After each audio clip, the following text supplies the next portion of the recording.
You see, if you grew up in a family where you were told all the time that it's all your fault, then you're going to go around feeling guilty most of your life and probably saying, "I'm sorry," all the time, or you will manipulate others through guilt.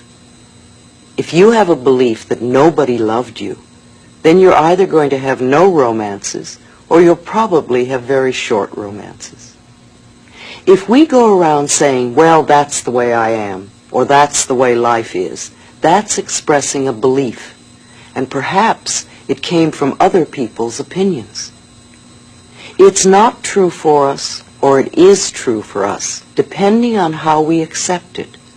Stop accepting their limitations. We always have another way of looking at life. You know, many people get up in the morning, and if it's raining, they look out the window and say, "Oh, what a lousy day." Well, it isn't a lousy day, it's a wet day. But if we choose to believe it's a lousy day, then that's what we'll have, because we will create it. If we choose to believe it's a wet day, then we'll put on the appropriate clothing and do what we do on rainy days. There is no good or bad, there is no right or wrong, except that we make it so. And you know, every culture on this planet has different rules about those things. It's what we believe that makes things right or wrong or good or bad. And again, it's the old thing, what we give out, we get back, and usually in double. We want to begin to shift our beliefs today, to be willing to allow the changes to happen. The point of power is always in the present moment. And all these old things, these lacks, these limitations, these beliefs, can return to the nothingness from whence they came. They came out of nothing, and they can go back to it. You are the power. No person, no place, no thing has any power over you.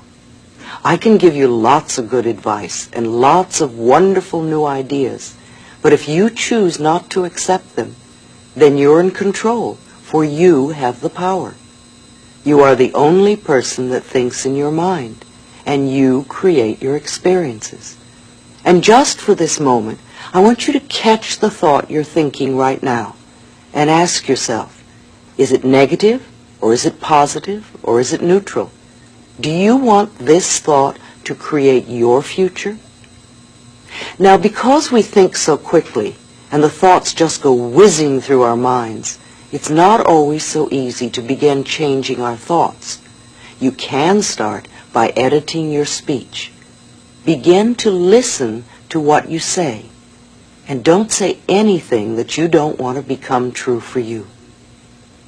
There are literally billions of thoughts that you can think, and infinite numbers of things that you can say. Make these be nourishing thoughts. Pick thoughts that create nourishing experiences for you. Don't waste time thinking thoughts that create problems for you and then try to fix the problem. That to me is foolish and a waste of time. One of my very early teachers used to say often, "There is not something to do, there is something to know." Because truly, when we change our thinking, we change our experiences. All right, so what do we do now? Well, I think we can decide to change. That, to me, is the most important thing now. Oh, we can throw up our hands in horror and give up, or get angry, or feel that it's all helpless and hopeless. But these are old and useless ways of handling things. If we think, "Oh, it's hopeless, so why try, because at least I can handle the pain, and I know what that is," well, that's just getting stuck and staying in the same old place. And you certainly have the choice of doing that, but you don't have to. And getting angry about circumstances, well, to me, that's like sitting in a corner with a dunce hat on. You know, something happens and we get angry, and something else happens and we get angry, and we don't do anything about it. Do you know that people who commit suicide do so because they won't change their minds? They believe that life is only one way, and they don't want to look in another way or see another viewpoint. They refuse to believe there are other possibilities, and so they leave the planet instead. Getting angry or upset continuously because things aren't working, again, is sort of foolish and a wasted energy. What is really better is for you to ask yourself, how am I creating so many situations to be angry or upset at? And then sit down and really give yourself a chance to think about that. What could I be doing or believing that is creating this? And again, this is not to make you wrong, but just to let you look at what could be happening. When we start this work, I like to think of it very much like the end of a Thanksgiving dinner. You know, you've had all this wonderful Thanksgiving dinner and everybody's eaten much too much. And then it's time to go into the kitchen and clean up the turkey pan. And there it sits, all crusty and burnt, and it looks a mess. So the first thing you do is to put in some hot water and soap, and you let it soak. And then after it's soaked for a while, you start to scrape it, and all these bits come up. And then it really looks a mess. And if you didn't know better, you'd think that the pan would always be disgusting. However, if you keep going, after a little while, you're going to have a nice, clean turkey pan. Our consciousness is very much like that. When we begin to do this work, we go in and we start to clean our mental turkey pan. And sometimes things get worse before they get better. We want to know that it's okay if that happens and to just flow with it. I think mirror work is very important, and the more we can do it, the more we can reflect to ourselves where we are and what we need to do. So keep looking in the mirror and saying to yourself, I am willing to change, and I am willing to release the resistance. I am willing to change, and I am willing to release the resistance. Now all of us have to deal with what I call resistance to change. And we all have resistance, because on some level we want everything and everyone out there to change, but we don't want to have to change ourselves. And yet, changing ourselves is the very thing we must do in order to change our lives. So awareness is our next step. We must become aware of what it is that we believe. Otherwise, we don't know what to change. Our first reaction to a new awareness about ourselves is often resistance. And that's all right, because any reaction is good. It means the change is already in process. Let yourself notice how you react so that you are aware of what's going on. Our lessons are not necessarily easy. If they were easy, they wouldn't be lessons.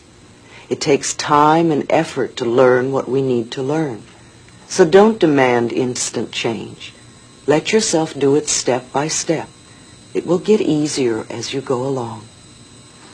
Too often we get impatient and we want to do things right now. Impatience is only resistance to learning. It means you want the goal without going through the process. You know, we can sit here and say, I want to be in the other room. And we can even demand and insist that we are in the other room right now. But we don't want to make the effort of getting up and going one step at a time in order to get to the other room. And we can sit here for days and keep yelling and insisting we want to be in the next room. And nothing will happen except that we get frustrated. However, if we make the effort and take the steps, no matter how small, one by one, before you know it, we will be there. Keep noticing what is going on in your body and what form your resistance may be taking.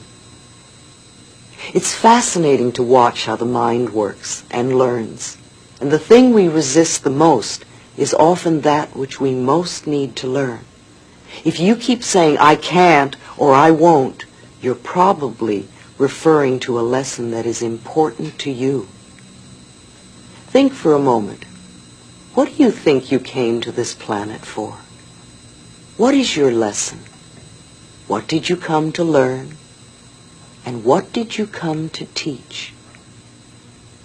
I do not believe you came here to be miserable or to be unfulfilled. I believe you came here to be fulfilled. and to give of yourself to others.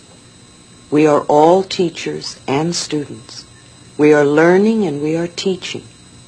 You could ask yourself that question before you go to sleep tonight. What did I come here to learn, and what did I come here to teach?